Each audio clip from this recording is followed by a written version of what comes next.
বক্তব্য দেওয়ার জন্য দাঁড়াইনি।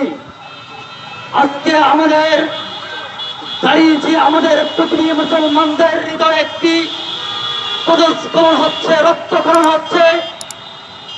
আপনারা জানেন পৃথিবীর 200 কোটি মুসলমান, যার একমাত্র সংবিধান, যার একমাত্র পথ প্রদর্শক, সেই বাণী, সেই মহাগ্রন্থ আল কোরআন, সেই আল কোরআনের উপরে আমাদের নর্থ সাউথ ইউনিভার্সিটির এক ছাত্র, তিনি তার পায়ের নিচে কোরআনকে লাথি মেরেছে এবং পৃষ্ঠাগুলো ছিঁড়ে ফেলেছে। এটা থেকে 200 কোটি মুসলমান, তাদের রক্তক্ষরণ হয়েছে। নিকিরা বন্ধুগণ, আমরা স্পষ্ট ভাষায় জানিয়ে দিতে চাই, 24 আগস্টের পর বাংলাদেশে আবারও এইরকম নাস্তিক যারা প্রতিনিয়ত প্রতি সময় ধর্মীয় দাঙ্গা লাগিয়ে দিয়ে বাংলাদেশকে অশান্ত করতে চায়, আমরা স্পষ্ট ভাষায় জানিয়ে দিতে চাই, এই কুলাঙ্গারদেরকে ফাঁসি দিতে হবে।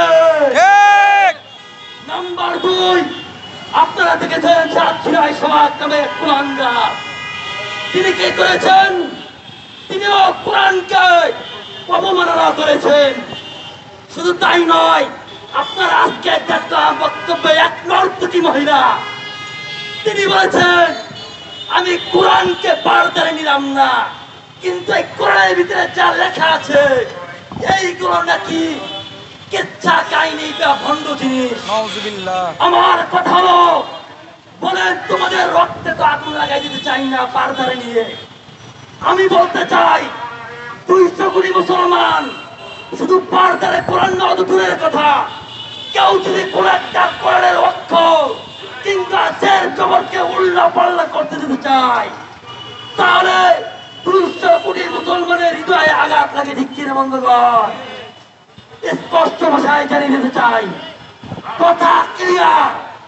যারা আজকে থেকে এই সংস্কার করতে হবে, যারা বারবার ধর্মীয় দাঙ্গা লাগিয়ে দিতে চায়, তাদেরকে ফাঁসি দিতে হবে। সর্বশেষ একটা বিষয় জানিয়ে দিতে চাই, আমাদের ধর্ম উপদেষ্টা, আপনাকে আমরা আলেম হিসেবে বানাইছি, সকলের ধর্ম উপদেষ্টা আমরা মানি, কিন্তু আপনি বারবার মন্দিরে যাবেন, বলবেন আমরা ধর্মীয় দাঙ্গা চাই না, এটা তো বাস্তব।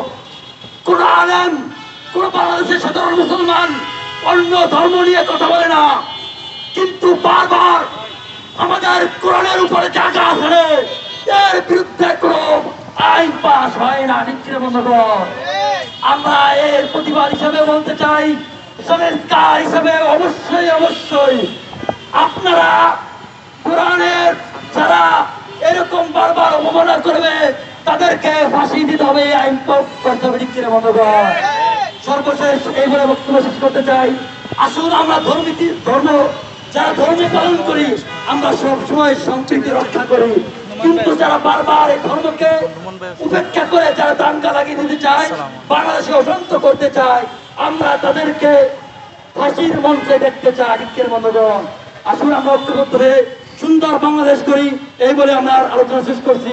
আলহামদুলিল্লাহ রাব্বিল আলামিন। আলহামদুলিল্লাহ।